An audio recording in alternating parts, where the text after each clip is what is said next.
The coffee industry in Kenya is among those that has continued to face turbulence as coffee farmers continue to uproot their bushes, opting for other crops of economic activities.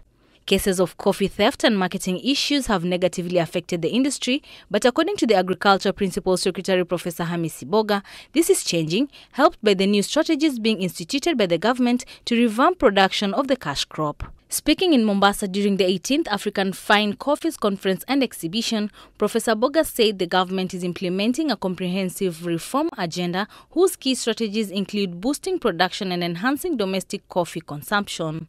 When we do the e-voucher for the agriculture sector, it's not just going to target maize, it's also going to target coffee. And the e-voucher comes with a package for the coffee farmer.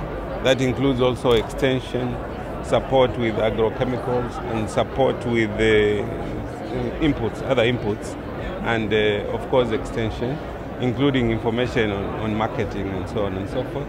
And we have invited the World Bank to support us on streamlining the coffee value chain, and right now there's a consultant seriously working on fixing some of those issues, and it might require a lot of innovation on our part, not doing things in the traditional way that we have been doing, but letting other players also support us in redefining the various aspects of the value chain.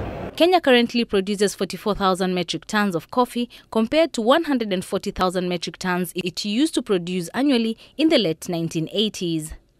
The government is targeting to boost production to more than 100,000 metric tons annually by the year 2022. Attract more youth to the coffee industry, but by attracting them, we have to make sure that we show to them that it's a profitable business, and by way of through research of having high yield varieties, adapting technology, we can have cooperation, self-to-self cooperation. By that I mean we can visit our friends and colleagues in Brazil and other producing countries where they have succeeded in not increasing the acreage of the coffee, but being high productive.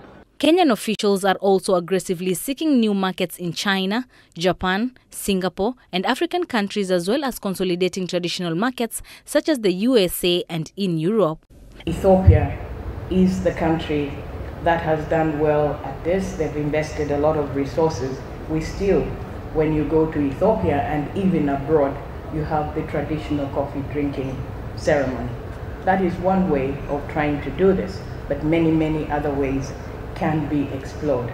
I believe if we can have more of the domestic consumption, perhaps it gives a bit of relief, understanding in the medium to long term, our objective should be to reach much larger and much far and wide markets. The Coffee Cherry Fund is expected to play a major role in improving farmers' finances and production. For Business Defined from Mombasa County, I am Anne Mburu.